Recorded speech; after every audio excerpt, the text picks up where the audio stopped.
बहुत बहुत धन्यवाद प्रमोद जी। आप सभी लोगों को प्रणाम करता हूँ। और सबसे पहले तो ये टमाटर वाली जो खेती पे चर्चा चल रहा है, उसी पे मैं भी अपनी कुछ बातें रखना चाहूँगा। पहली तो बात ये है कि जो किसानों की दशा है, जैसे आपने देखा होगा कि पहले लोग कहते थे कि उत्तम खेती मध्यम बान और करे चाकरी भीख निदान। मतलब नौकरी को लोग ऐसे मानते थे कि कोई जैसे भीख मांगने जा रहा हो। लोग पकड़ पकड़ के ले जाते थे कि नौकरी कर लो, कोई करता नहीं था। लेकिन आज की स्थिति ये है कि लोग खेत बेच के नौकरी जो है चाहते हैं किसी तरीके से मिल जाए। तो चीजें कहीं ना कहीं अपनी बदल गई है। नहीं तो खेती बहुत ही सम्मानित और बहुत ही समृद्ध लोगों का काम हुआ करता था। समय के साथ में जो सबसे बड़ा किसानों के साथ धोखा किया गया, यह डबल स्टैंडर्ड का खेल है, वो है एमएसपी और एमआरपी। एमएसपी का मतलब होता है न्यूनतम समर्थन मूल्य और एमआरपी का मतलब होता है मैक्सिमम रिटेल प्राइस।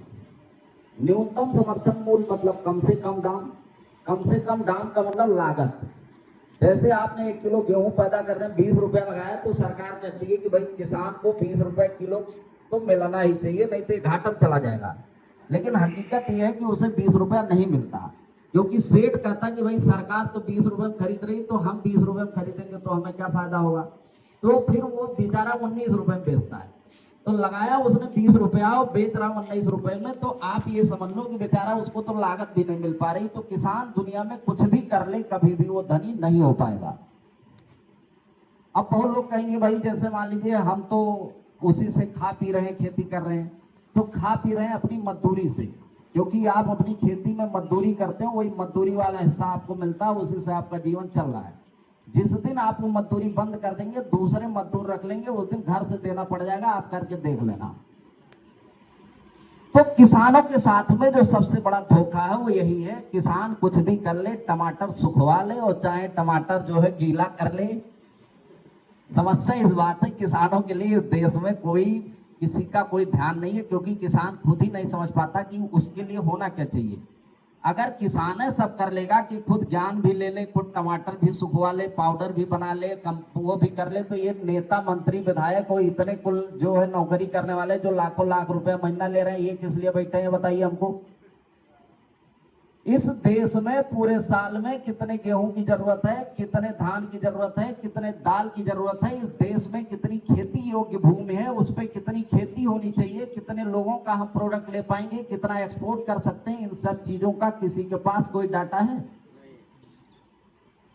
आप ये बताओ, एक मिल वाला है, जब आप गन्ना बोते हो तो आपको पता होता ना कि मिल वाला क्या पर्ची हमको देगा इस बार।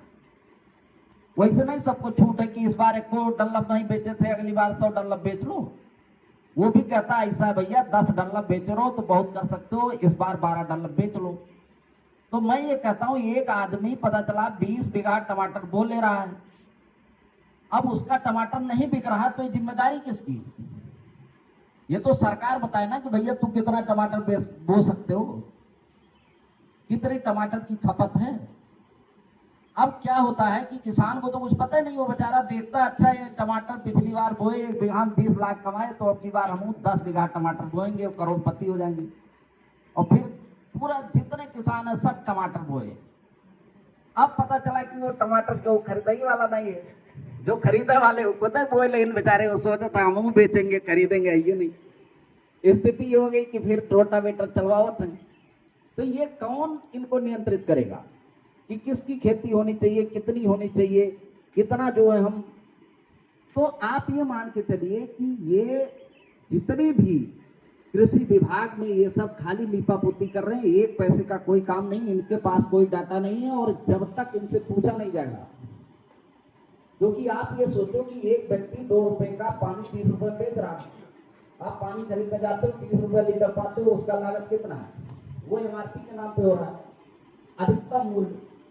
अब अगर मैं तो ये कहता हूं ना कि इस देश में ये डबल स्टैंडर्ड क्यों। आप केवल सबका एमएसपी बता दो। आपने ये बता दिया ना कि मेरा गेहूं जो है 20 रुपया लगा है किलो पैदा करने में, तो आप ये भी बताओ ना कि 1 लीटर पानी पैदा करने में क्या रुपया लगा। खाली तुम एमएसपी लिख दो बस, इसके बाद देखते कौन 20 रुपए में बेच लेगा। जिस दिन जिस किसान को बात पता चल गया कि ये 2 रुपया लगा इसमें, और कहीं 20 रुपया दे देते नहीं, क्यों? उसको तुरंत गिराक मारेंगे, साले 2 रुपए की चीज है, बहुत करो 2.5 ले लो, वैसे ज्यादा तुम कैसे 20 रुपया लोगे? तो मेरे कहने का ये मतलब है कि एमएसपी एमआरपी का जो धंधा है ये सबसे ज्यादा खतरनाक है, जिन्होंने किसानों को इतना गरीब बना रखा है। और इसी जितने भी संगठन भी हैं वो अभी इस पे बात नहीं कर रहे हैं, उस पर हम लोग बात करेंगे। हम लोगों के संगठन का यही उद्देश्य है, हमें कुछ चाहिए नहीं। किसान से ज्यादा इस देश में मेहनत करने वाला ईमानदारों में तब भी कौन है? कम से कम खर्च करने वाला, इतनी ज्यादा मेहनत करने वाला इस देश में सबसे ज्यादा गरीब वही है। जिस किसान के पास 10 बीघा खेत है उसके पास 50 लाख की प्रॉपर्टी है कि नहीं? एक 20,000 की ड्यूटी में पान बेचने वाला पूरे महीने में 10,000 रुपया कमाता है, साल भर में 1 लाख कमाता है। जिसके पास 20 बीघा खेत होगा मतलब उसके पास 1 करोड़ की प्रॉपर्टी, उसके बाद भी क्या साल भर में 1 लाख बचा पाता है? तो किसानों को एमएसपी एमआरपी के अच्छा इस पे काम इसलिए नहीं करना चाहते क्योंकि उनको फिर फ्री अनाज बांटना है। ये सोचते किसान कहीं जान गया, इसको एमआरपी दे दिया तब तो भैया कैसे फ्री बांट पाएंगे, बताओ। तो इसमें मेनली किसानों को ये समझना पड़ेगा, और ये सब एकदम से आप छोड़ दीजिए। और ये जो गुरु जी ने बताया कि आप पाउडर बना लो, आप फैक्ट्री लगा लो, आप ऐसे कर लो, आप एक्सपोर्ट कर लो, ये कंपनियां खरीदेंगी, वो यही सरकार भी बताती है। कहती देखो तुम गरीब इसलिए हो क्योंकि तुम साइंटिस्ट नहीं हो। वो किसान देखो 1 एकड़ खेती में उसने साइंटिफिक खेती किया, 1 करोड़ कमाया। तो किसान भी सोच लेता बात तो सही है यार, मैं तो साइंटिस्ट हूं नहीं, जिस दिन साइंटिस्ट हो जाऊंगा मैं भी करोड़पति हो जाऊंगा। तो सोच रहा है इस जन्म में तो नहीं, अगले जन्म में देखा जाएगा। और ये लोग ऐसे ही बेवकूफ बना रहे हैं। मैं कहता हूं देखो कुछ ना करो, खाली भैया सबका एमएसपी बता दो, और जिस दिन आप एमएसपी बता दो हम 20 रुपए किलो अपना गेहूं बेचेंगे और 2 रुपया लीटर अगर पानी मिलेगा तो हमें कोई दिक्कत है? तो इस पे फिलहाल हम लोग काम करेंगे, इस पे हम लोग बड़ी बड़ी डिबेट्स भी करेंगे, और निश्चित रूप से जिस दिन हम लोग पास उतनी संख्या हो जाएगी सबको कम से कम फैला तो देंगे। और ये तो अब आज का जमाना बहुत आसान हो गया, अगर कहीं जाना ना पड़े आप फेसबुक पे लगाओ 10,000 रुपया रोज, और खाली यही बात बता दो कि सबकी एमएसपी आप बताइए। अगर आपने बताया कि हमारे 1 किलो गेहूं में लगा 20 रुपया, तो आप बताओ 1 लीटर पानी पैदा करने में कै रुपया लगा। और ये भी बता दो आगे कि ये 2 रुपए की बेच रहे हैं 20 रुपए में, किसान बेचारा 20 रुपए की बेच रहा है 19 रुपए में। तो पूरी जनता एकदम जागरूक हो जाएगी, कहीं वाह भाई ये बात तो सही है, हम लोग तो समझ नहीं पाए, इन लोगों ने बेवकूफ बनाया, एकदम ये बताओ एमएसपी।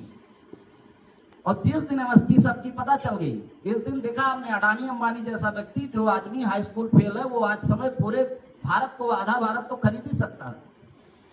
उसने कौन सा गन्ना गोड़ा भैया? आप ये बता दो इस भारत का कोई ऐसा व्यक्ति जिसके पास 10,000 बीघा खेत हो और वो पिछले 200 साल से खेती कर रहा है, वो भारत का कितना हिस्सा खरीदेगा? और यहाँ पे एक आदमी जिसके दादा पेट्रोल पंप पे तेल भरते थे, वो एक ही पीढ़ी में पता चला इतना धनी हो गया कि पूरा आधा देश में खरीद सकता, केवल एमएसपी और एमआरपी के धंधे। क्योंकि उसने धंधा किया एमआरपी पे। वो 1 रुपए की चीज बेच रहा है 1 लाख में, और हम बेच रहे हैं 20 रुपए की चीज 19 रुपए में। और ये सरकार की साजिश है, ये सरकारों की साजिश है। किसी विशेष सरकारी बात नहीं कर रहा हूँ, ये जब से देश आजाद हुआ तब से वही धंधा चल रहा है। तो इसमें हम लोगों को जो है समझने की जरूरत है। खैर ये काम तभी हो पाएगा जब हम उतनी पावर में आए, उतनी जागरूकता हो, उतनी समाज में हो, लोग जो है सपोर्ट करें, तब निश्चित रूप से सरकारें भी सुनेंगी और तभी लोगों की पीड़ा खत्म होगी। दूसरी जो एक बात हुई धर्म पे, जैसा कि गुरु जी बोल रहे थे, आज जो है मुझे इन्हीं की बातों पे ज्यादा बात करना है। पहली बात तो देखो इस पूरे देश में बड़े बड़े बुद्धिजीवी हैं जो कि ये कहते भाई धर्म गड़बड़ है, ठीक, धर्म की तो बात नहीं करना चाहिए, धर्मों से सब जो है मिटा जाता है। अगर धर्म खत्म हो जाए तो दुनिया जो है बहुत पता नहीं क्या क्या सोने की चिड़िया फिर से हो जाएगी। लेकिन मैं आपको बता दूं कि इस दुनिया में कोई सोने की चिड़िया है भी तो वहां भी धर्म है। अच्छा हो सकता है कुछ लोग ये कहते हैं तमाम ऐसे राष्ट्र हैं जो कि बहुत ही मतलब डेवलप्ड हैं, बहुत धनी हैं, तो वहां पे लोग नास्तिक हैं। तो मैं आपको एक बता दूं कि श्री कृष्ण भगवान ने गीता में एक श्लोक लिखा है, लिखा उन्होंने चतुर्विधा भजन्ते माम जना सुकृतनो अर्जुन आर्तो जिज्ञासुर अर्थार्थी ज्ञानी चा भरतर सभर। इसका मैं अर्थ बताता हूं। उन्होंने कहा देखो धर्म को मानता कौन है? धर्म को मानते हैं चार लोग। पहला कौन? जो दुखी। तो जिस आर्तो यानी कि चतुर्विधा भजनते माम, चार तरीके के लोग मुझे भजते हैं। कौन कौन? आर्तो। आर्तो मतलब जो दुखी है, जिसके जीवन में कष्ट है ना, वो जरूर भगवान भगवान करेगा। वो जो अगर बहुत बड़ा ज्ञानी है ना, तो कुछ दिन बाद उसका ज्ञान गड़बड़ा जाता है। वो जितने तर्क हैं, वितर्क हैं, कुतर्क हैं, वो सब खत्म हो जाते हैं। फिर वो कहता भगवान तू ही हो। तो एक तो जो सबसे ज्यादा दुखी प्राणी है, जब उसके जीवन में कष्ट रहता है तब वो तर्क वर्क खत्म कर देता है। तो जिस देश में ज्यादा से ज्यादा दुख है, वहां आप देखेंगे सबसे ज्यादा धार्मिक कट्टरता और ये सब रहेगी। जैसे आप पाकिस्तान ले लीजिए, बांग्लादेश ले लीजिए, या जितने भी इस तरीके के राष्ट्र देखेंगे जो गरीब है, जहां पे कष्ट ज्यादा है, वहां पे लोग जो है ज्यादा से ज्यादा धार्मिक हैं, ईश्वर को मानते हैं सब। आर्तो जिज्ञासु। जिज्ञासु मतलब कुछ लोगों को ये होता है भाई अध्यात्म देखें, भगवान कोई चीज होते हैं तो चलो हम भी पता करें, तो कंठी वंठी लेकर के अपना वो भी जो है थोड़ा भजन वजन करके समझने का प्रयास कर रहे हैं। और अर्थार्थी, जिसको पैसा चाहिए। जैसे देखो बहुत लोग आपने देखा होगा, जैसे जितने व्यापारी लोग होते हैं वो कथा ज्यादा करवाते हैं। जहां मिले कोई भी, मान लीजिए बड़ा कोई ऐसा प्रयोजन है, उसमें फन से पैसा देंगे 10,000, और इसे अगर किसी से काम कराएंगे 200 जगह का 150 दी है, लेकिन उसमें 10,000 20,000 50,000 निकालने, क्योंकि इनको पैसा चाहिए। तो जिज्ञासु और अर्थार्थी ज्ञानी चा भरतर सब है। और जो ज्ञानी, जैसे मान लीजिए बहुत लोगों के बारे में कहा जाता है कि भाई वो पैदा हुए जैसे स्वामी विवेकानंद टाइप के लोग हो गए, कि पैदा हुए तभी ध्यानवान लगा रहे हैं, और पता नहीं वो जो है बहुत ज्यादा कुछ नहीं किए, इतने ज्ञानी होने के बाद में भी उन्होंने कहीं ना कहीं धर्म और इन सब चीजों पे काम किया।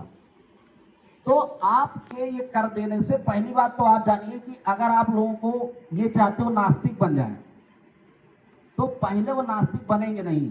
नास्तिक तब बनेंगे जब उनके पास पैसा आ जाएगा। जब देश डेवलप्ड हो जाएगा तो अपने आप नास्तिक हो जाएंगे। ये जितना ज्ञान फैलाने वाले लोग हैं जो इस तरीके, जिनका पेट भरा हुआ, वही भगवान को गरियाते हैं। आप जाके देख लीजिएगा। जो आदमी गरीब है उसकी हिम्मत नहीं। हाँ, ये कि कुछ ऐसे भी हो सकते हैं जो बहुत ज्यादा दुखी हो, उनको लग रहा हो कि भगवान ने हमको दिए क्या है। भाई मान लो कोई भगवान है कोई नहीं है, ये अपने आप में ही बड़ा कठिन काम है।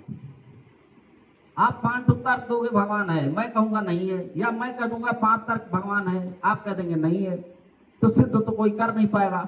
तो इसमें जो आप लगे हुए हैं, लेकिन धर्म की जो बातों में जो सबसे बड़ा लोगों का दर्द है कि किसी छोटा बना दिया बड़ा बना दिया, ऐसा धर्म ने नहीं बनाया।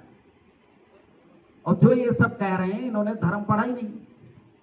ये कह रहे हैं एक किताब है उसमें ऐसा लिख दिया गया, तो भैया वो किताब भगवान की है, उसको सब जानते। कोई ऐसे ही घटिया आदमी लिखा, तो घटिया आदमी की किताब पढ़ के समाज में फैलाओगे, ये एक बड़ा प्रश्न बनता है ना। अच्छी किताब भी कोई फैला दो। श्री कृष्ण ने गीता में कहा कि ब्राह्मण क्षत्रिय विषाम शूद्राणाम च परम तप कर्माण प्रविभक्तान। ब्राह्मण क्षत्रिय शूद्र वैश्य कर्म के आधार पर बनाए गए। अब ये श्लोक लिख के चले गए, लेकिन ये आज तक किसी ने नहीं सुनाया मुझे। सब वही मनुस्मृति में ऐसे लिखा है। मनुस्मृति तो मनु कोई बहुत महान आदमी थे जो ऐसी स्मृति लिख के चले गए कि उन्हीं को भजना है। श्री कृष्ण भगवान से बड़ी चीज थे, तो श्री कृष्ण भगवान जब इतनी बड़ी चीज कह के गए हैं तो उनको क्यों नहीं सुनते हो? खाली करियाना है। लिखा गया अयम निजा पर्व वेति गणना लघुचे शाम उदार चरिता नाम तू बस धरो कुटुंबकम। पूरी पृथ्वी ही एक परिवार है। सब कहते हैं ना कि भाई हर आदमी तो मन शत्रुपा की संतान है। तो अगर मन शत्रुपा की संतान है तो क्यों नहीं कहते? एक दिन मेरे यहाँ एक बाबा आए, ठीक उनको हर्निया था, तो फिर बाद में वो बैठे बैठे, तो मैंने कहा देखा होगा, चेक किया, मैंने कहा भाई इसका तो ऑपरेशन करना पड़ेगा। तो हमने कहा बैठिए आप पानी वानी पीजिए। तो कहीं हम पानी पीते नहीं हैं। तो हमने कहा क्यों नहीं पीते हैं? तो कहने लगे मैं ब्राह्मण हूं। तो मैंने कहा मैं क्या हूं? मैंने कहा कौन है खानदान का हो? तो कहीं मन शत्रु, मैंने कहा मन शत्रुपक खानदान का हो ना? कहीं ना। तो हमने कहा हम, कहीं भाई तू मन शत्रुपक खानदान का हो। तो 2-3 लड़के और खड़ा रहे जो ओपीडी कराते हैं, कहीं ये कौन है खानदान का? कहीं इनहू मन शत्रुपक खानदान के, कहीं ये इनहू मन शत्रुपक खानदान के। हम कहें जितना सब हो सब एक के खानदान का हो ना। तो कहे अपने ही खानदानों में पानी नहीं पीते। जब वसुधैव कुटुंबकम है, पूरी पृथ्वी पे हर आदमी एक ही खानदान का है, और वो हम थोड़े कह रहे हैं भाई। वेद और गीता और जितने बड़े बड़े जो है धर्म की किताबें हैं, उन लोगों ने कहा ना, श्री कृष्ण भगवान ने कहा ना। तो जब उनकी बतिया, अब ये तो सब कहाँ ढूंढ के लाओ तो कि भाई ये लिखा वो लिखा, इसको बना दिया उसको बना दिया। कोई बना नहीं दिया, खुद ही बने के घूम रहे हो। कहीं शिक्षा उस शेरनी का दूध है जो पिएगा दहाड़ेगा, तो 80 साल से पी रहे हो, अभी दहाड़ नहीं पा रहे हो क्योंकि पढ़े ही नहीं ना। जिन्होंने बता दिया वो कर दिए। जैसे 2 यादव जी लोग थे, उनका जो है उनका अपमान किया गया, लेकिन क्या उन्होंने कभी ये कहा मैं ब्राह्मण हूं? क्योंकि उन्हें गीता नहीं पढ़ी। आप अच्छी किताब पढ़ोगे नहीं, वे इसी इधर उधर किताब पढ़ के कहीं कहीं ढूंढ रहे हो कि कुछ मिल जाए गरियावत धर्म के, बस। आप केवल गीता को इसलिए पढ़ रहे हो, गीता को नहीं पढ़ रहे हो। मैं आप कह रहा हूं आप पढ़ लो ना, इसके बाद बताना मुझको। तो मुझे लगता है कि इस धर्म से बढ़िया धर्म पूरे विश्व में कोई है नहीं, सनातन धर्म से, मैं आपको गारंटी देता हूं। और पूरे विश्व को इकट्ठा भी यही कर सकता है, और किसी के पास कोई जवाब भी नहीं है। और जितने भी हैं, ये पूरे हर एक चीज का कहीं ना कहीं सलूशन देता है। और तमाम लोगों से मेरे तर्क वितर्क हुए हैं, वो कहीं पे काट नहीं पाते। वो अलग बात है कि कोई चीज लेकर के चल रहे हैं तो वो मतलब सुनी सुनाई बातें अपने मन में कुछ भी बना लिए हैं। जैसे लोगों ने स्वार्थ में तमाम ऐसे श्लोक भी बना रखे हैं, वो लाके आपके सामने श्लोक में जब बोलेंगे तो आपको लगेगा बहुत ज्ञानी आदमी है, कहीं वेद से बोल रहे हैं। तो आपको लगेगा जब श्लोक में ये बोल दिए, बात लिखी है, इसका मतलब सही है। तो हम कहते हैं ये श्लोकवा है कहाँ? जैसे एक दिन एक लोग थे तो बात हो गई भाई ब्राह्मण की परिभाषा बताओ। तो कहीं दान देना, दान लेना, ज्ञान देना, ज्ञान लेना, और कहीं जो है तब यज्ञ करना, यज्ञ कराना। 6 कर्म बताए वो, ज्ञान लेना, ज्ञान देना, दान देना, दान लेना, और यज्ञ करना, यज्ञ कराना। तो हमने कहा लिखा कहाँ? तो पता नहीं कौन ऐसा किताब बताई। तो हमने कहा गीतक परिभाषा बताओ ना। अब गीतक परिभाषा उनको पता नहीं। तो गीतम लिखा है समो दमस तपः शौचम क्षांत राजर्म्योचा ज्ञानम विज्ञानम आस्तिक्यम ब्राह्मण कर्म स्वभावजम। तो इसमें ना तो दान है ना तो यज्ञ है, मतलब केवल उसका मतलब है कि जिनकी इंद्रियां अपने कंट्रोल में हैं, जिनका मन अपने कंट्रोल में है, जो काम करने वाले लोग हैं, जो अंदर बाहर से पवित्र हैं, जो बिना मांगे किसी क्षमा कर देने वाले हैं, जो पढ़े लिखे हैं, जो ईश्वर को मानते हैं, वो ब्राह्मण। इसमें ना तो कहीं दान देने की जरूरत है, ना कहीं जो है ये यज्ञ की कोई बात है। अब लोगों ने चूंकि दान चाहिए, परिभाषा में दान है नहीं, तो समस्या आ गई। तो उन्होंने कहा ये तो भैया अंदर रखो, वही दूसरी परिभाषा बनाओ। तो उन्होंने बनाया एकदम श्लोक बढ़िया, और वही चल रहा। और हर आदमी कष्ट में है कि ये तो दनवे लेते दनवे। तो भाई आप भी तो कुछ कर लो, पढ़ लो, लिख लो। तो इसलिए सनातन धर्म से अच्छा कोई धर्म नहीं है। दुर्भाग्य ये है कि हम धर्म को जानते नहीं। मैं आपको इसको एक एग्जाम्पल देता हूं। जो लोग की कहेंगे मैं तो बड़ा विज्ञानवादी हूं, संविधानवादी हूं। आज इस समय भारत में 1 लाख लड़के हर साल MBBS बनते हैं, जिसमें 50,000 लड़के ऐसे हैं जो कि 1 करोड़ में जाकर डिग्री खरीद के लाते हैं। अच्छा, इस पूरे भारत में कितने ऐसे लोग होंगे, कै % लोग होंगे जो 1 करोड़ में डिग्री खरीद सकते हैं? आप बताओ। 1% से ज्यादा होंगे? 1% भी नहीं होंगे। भाई किसी गांव में अगर 100 आदमी रह रहे हैं तो क्या 1 आदमी है जो 1 करोड़ में खरीद लेगा? मुझे लगता है जवार में कहीं 1000 आदमी में 1 आदमी होगा जो कि 1 करोड़ उसके पास होगा जो खरीद ले। इसका मतलब कितना हुआ? 0.1% हुआ। मतलब 0.1% के लिए 50% MBBS की सीटें रिजर्व हो गई हैं कि नहीं? क्या संविधान में अंबेडकर जी यही लिख के गए थे? अच्छा, ऐसा हो सकता है, ये तो 80 साल की बात है, अभी 80 साल और बीतने दो।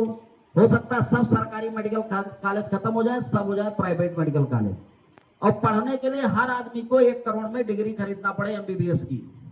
तब लोग, जब एक गरीब आदमी क्या कहेगा कि संविधान जिसने लिखा, इस संविधान में गड़बड़ है। मान लो मैं गरीब हूं, मेरे पास 1 करोड़ नहीं है, तो मैं तो गरियाऊंगा ना बैठ के संविधान को, कि ऐसी कैसे संविधान लिख दिया और जो है आज ये स्थिति है कि पता चला 1 करोड़ में डिग्री बिक रही है, पढ़ाई लिखाई का कोई महत्व नहीं है। तो जब 80 साल में ही 50% संविधान को धन आधारित कर दिया गया या नहीं, जो कर्म आधारित लिखा गया था वो संविधान बदल के धन आधारित हो गया 80 साल में ही 50%।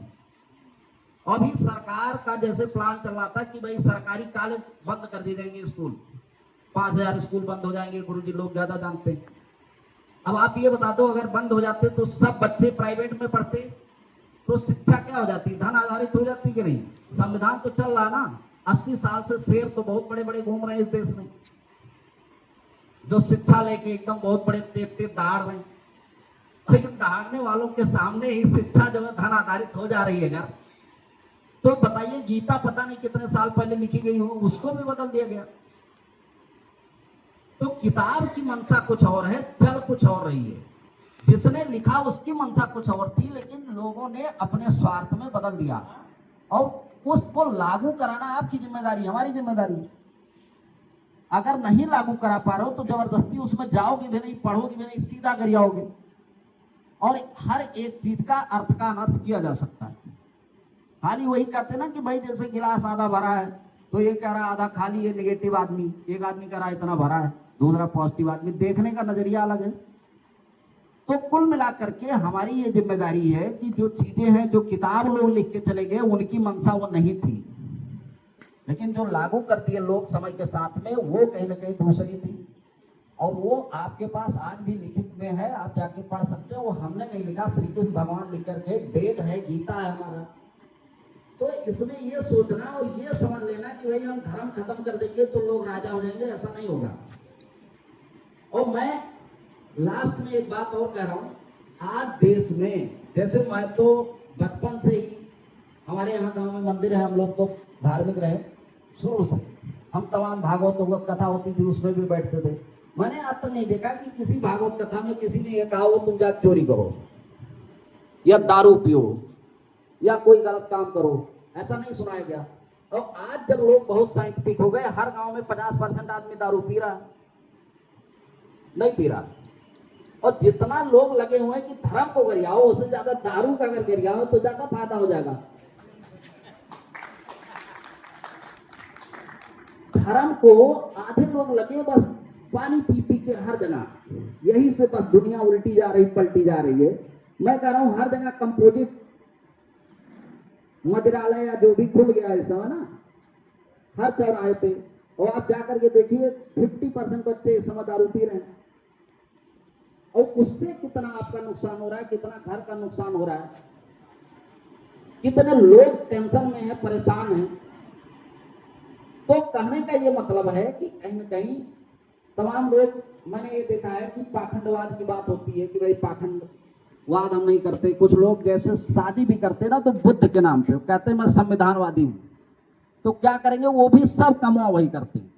खाली जहां गणेश जी की मूर्ति, वहां अंबेडकर जी की मूर्ति, बुद्ध जी की मूर्ति लगा देंगे, लिख देंगे, फोटो छाप देंगे। वो भी जाएंगे डीजे लेके जाएंगे, वो भी जाएंगे 500 आदमी खिलाएंगे, वो भी रस्म वही करेंगे, कहीं ना कहीं उसका थोड़ा नाम वाम बदल देंगे, कहने का कुछ करेंगे। तो संविधानवादी, संविधान में तो ये कहा गया कि लड़का ले जाओ, लड़की ले जाओ, 2 गवाही ले जाओ, तुरंत जो शादी करो, ढंग से काम हो गया। फिर वही कमुआ करना है और बनना अपने को बड़ा ज्ञानी है। मैं एक दिन गया, एक लोग मुझको पकड़ लिए, कहे ये कहा पकड़े हो, पहने हो, ये जो मैं पहना हूं ना, कहेंगे इसका कहा पहने हो, हम कहते भाई घर वाले पहनाए दिन, अब क्या करूं, पूजा पाठ वगैरह। तो कहीं तू तो पढ़ा लिखा आदमी हो, तो ज्ञानी हो चाहिए, तो कैसे पहन लो, सब जान के करना चाहिए। तो हमने कहा भाई देखना तो इसे ठीक लगा, फिलहाल अब जो है कहेंगे इसका नाम रक्षा सूत्र है, इससे क्या रक्षा होती है। मैंने कहा बहुत ज्यादा हम जानते नहीं है, लेकिन जो भी है। तो फिर वो कहने लगे कि ऐसा है कि बिना जाने काम नहीं करना चाहिए, आप पढ़े लिखे व्यक्ति हैं, आपको जो है जानबूझ के करना चाहिए। हमने कहा तो यार इतने जागरूक आदमी वो सब काम जान के करते हो, कहीं हाँ। तो उन्होंने कहा दाढ़ी मूल कहाँ चलाओ, कहीं इससे साफ सफाई रहती है। तो उन्होंने कहा बाल क्यों नहीं छिलवाए। हमने कहा अच्छा दाल चावल खाते हो, उसके बारे में क्या जानते हो। हमने कहा उसको उबाली के खाते हो, इसके बारे में क्या साइंस भाई, जितने जानवर हैं वैसे जाके खाते, पता चला जो है वो तो नहीं उबालते। आपने देखा होगा अपने दादा माई को कि उबाल के खाते हैं, इसमें छौंका लगाना है तो तेल में डाल करके ऐसे उबालना है, फिर छौंका लगा के खाना है। मैंने कहा मैं बता दूंगा कि दाल में क्या होता है और जो है चावल में क्या होता है, उतना तो मैं जानता हूं। लेकिन आप जो कुछ दुनिया में कर रहे हो सब जान के करते हो, केवल आपको विरोध करना है कि ये का करियो का करियो, असली चीज आपको लेकर नहीं आना है। तो मेरे कहने का मतलब तमाम चीजें चल रही है देश दुनिया में, लेकिन धर्म में ऐसी कोई समस्या नहीं। आप गीता पढ़ो, जबरदस्ती की उन्हीं चीजों के ला करके लोगों में घृणा फैलाना, वैमनस्यता फैलाना, आप ला के दिखाओ ना हमको वेद और गीता में ऐसी कहीं बात लिखी हो तो। और आप बनो जो बनना चाहो, ब्राह्मण क्यों नहीं बनते? जो टीचर हो गया वो ब्राह्मण हो गया, जाकर के पढ़े वो। अब उसको अगर ब्राह्मण नहीं बनना है तो भैया ना बने, अब क्या करेगी? गीता का करी, वेद का करी, धर्म का करी, जब देखा रोहिक बा करी वही बात तो करिए। फिलहाल जो है ये टॉपिक थोड़ा अलग हट गया, मुझे लगता है कि कुछ लोगों को लगेगा कि मैं, हो सकता है मुझसे वो लोग असहमत भी हों, लेकिन मैं आपको बता रहा हूं, मैं अपनी कोई बात नहीं बता रहा हूं। ये सब गीता की बात है। मैंने श्लोक में जो सुनाया उसका मैं नंबर बता दूंगा, उसका अध्याय बता दूंगा, उसका अर्थ बता दूंगा और जाके आप पढ़ सकते हैं। मैंने अपनी कोई बात नहीं बताई, मैंने कोई श्लोक नहीं बनाया, क्योंकि मेरा कोई स्वार्थ नहीं है, मुझे कुछ मिलना नहीं उससे, तो इसलिए मैंने ऐसा नहीं किया है। तो मेरा ये मानना है कि पहली बात तो अंदर से हमारे प्रेम होना चाहिए, वसुधैव कुटुंबकम। मैं नहीं, आप भी ये समझिए, कोई भी आदमी ऐसा आ जाए तो उससे जरूर ये पूछ लिया जाएगा कि हो तो हमारे ही खानदान के, तो अपने ही खानदान में पानी नहीं पीते हो, तो टेंशन में आएगी इन बेचारे।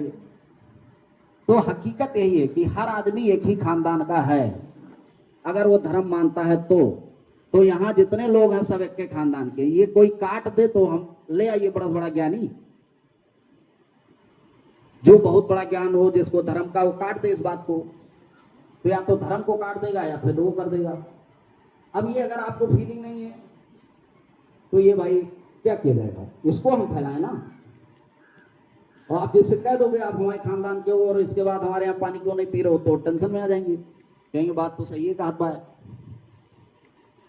तो कुल मिलाकर के दूसरा, मैं आपको लास्ट में ये दो बातें थी जो गुरु जी की, मेरी बातों पे किसी को अगर बुरा लगेगा भाई तो अरे नहीं, हमको जो है क्षमा करिएगा।